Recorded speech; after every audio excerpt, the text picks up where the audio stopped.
జెన్యూస్కి స్వాగతం. ఈరోజు వార్తలోని విశేషాలు. ఈ నెల 24వ తేదీన సిద్దిపేట జిల్లా హుస్నాబాద్లోని తిరుమల గార్డెన్లో జాబ్ మేళా నిర్వహించి ఎక్కడెక్కడ కంపెనీల్లో అవకాశాలు ఉన్నాయో అర్హతల్ని బట్టి నిరుద్యోగులకి ఉద్యోగాలు కల్పిస్తామని మంత్రి పొన్నం ప్రభాకర్ అన్నారు.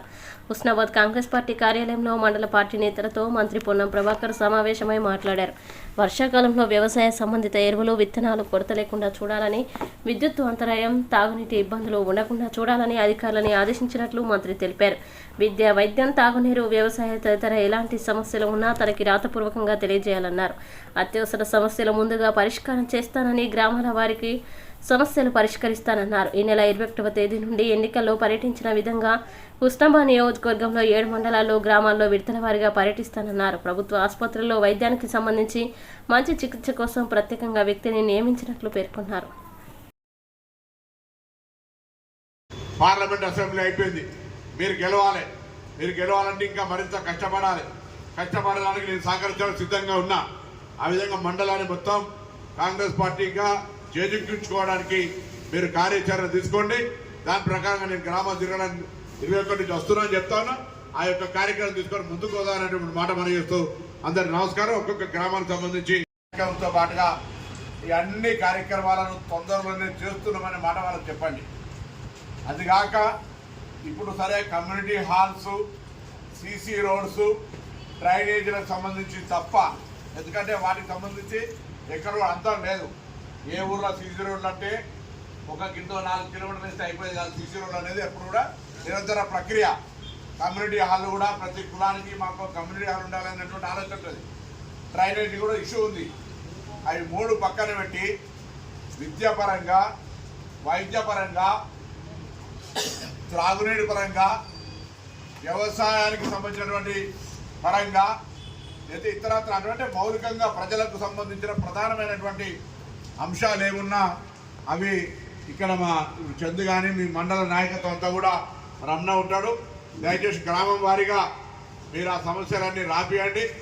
ఒక్కొక్క సమస్యకు ఒక్కొక్క కాగితం ఇచ్చి అన్నీ ఒక్కసారి కలిపితే పంచాయతీరాజ్ ఒకటవుతుంది, R&B ఒకటవుతుంది, వెటర్నరీ ఒకటవుతుంది, మెడికల్ అండ్ హెల్త్ ఒకటవుతుంది. మీరు అన్ని ఒక్క కాగితం మీద మా గ్రామానికి సమస్యలను ఆశిస్తారు. నేటు పంపలేదు ఆ కాగితాన్ని. ఏ డిపార్ట్మెంట్ ఇవాళ డాక్టర్లు ఎట్లా వచ్చారు? కన్ను డాక్టర్ కన్నుకే, చెవు డాక్టర్ చెవుకే, పళ్ళ డాక్టర్ పళ్ళకే, గుండె డాక్టర్ గుండెకే, కిడ్నీ డాక్టర్ కిడ్నీకే. కాబట్టి ఇట్లనే మీరు కూడా డిపార్ట్మెంట్ అట్లే ఉన్నాయి. కాబట్టి డిపార్ట్మెంట్ వారీగా కాగితాలు రాసేయండి. ఆ కాగితాలన్నింటినీ ఏది అత్యవసరమో అది ముందు రాయండి. దాన్ని వెంటనే అత్యవసరంగా పరిష్కారం చేసేటువంటి బాధ్యత నాది. మీరు లంబా చోడా లిస్ట్ రాసిచ్చి మీరు నాకు చెప్పినట్టు నేను చేయనట్టు ఉండద్దు. మనం కాంగ్రెస్ కుటుంబం ప్రజలు అనేక చెప్తారు. చెప్పినవన్నీ కూడా దగ్గర పెట్టుకోండి. అలా ఏదైతే అత్యవసరమో, ఏదైతే మనం ఇలా పరిష్కరించాలి, ఉండండి. త్రాగునీరు బోర్ కావాలి, లేదా పైప్ లైన్ కావాలి, ట్యాంక్ కట్టాలి, లైట్లకు పోల్ వేయాలి, అగ్రికల్చర్ సంబంధించినటువంటి ఇరిగేషన్ మీద కొంచెం కాలువ తీయాలి, లేకపోతే ఇంకా అక్కడ ఉండబడినటువంటి ఒక చెరువును నింపాలి. ఇటువంటి ఏమున్నా అవన్నీ రాపియండి. గ్రామాల వారీగా వాటన్నిటినీ పరిష్కారం చేస్తాం. నేను కూడా 21వ తారీఖు నుంచి రోజు ఎన్నికలు ఎట్లయితే పొద్దున్న 4-5, సాయంత్రం 4-5 గ్రామాలు తిరిగినామో అదేవిధంగా 21 నుంచి కార్యక్రమాన్ని ప్రారంభిస్తూ ఉన్నాం.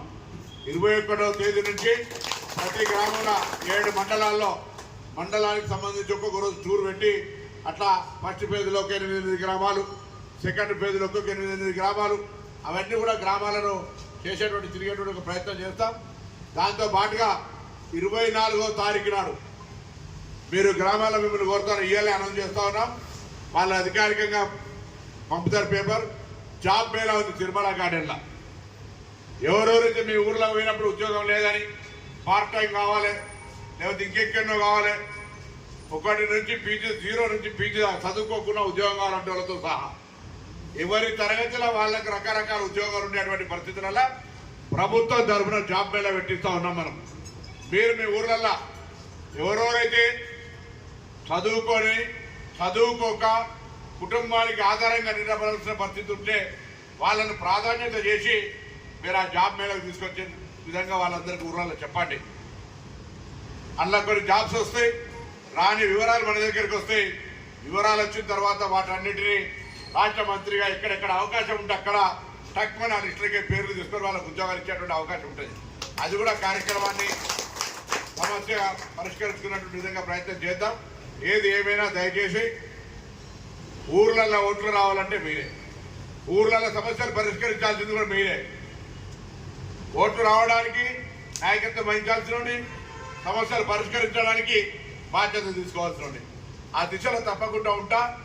నేను మంత్రి అయిన కావడంతో హుస్నాబాద్కు ఉన్న సమయం ఉన్నా ఇంకా ఎక్కువ సమయం ఉంటే అని అనిపిస్తుంది. ఎవరికైనా పని ఉంటే నా దగ్గర హైదరాబాద్ వస్తే కూడా ఫస్ట్ 100 మంది ఉన్నది.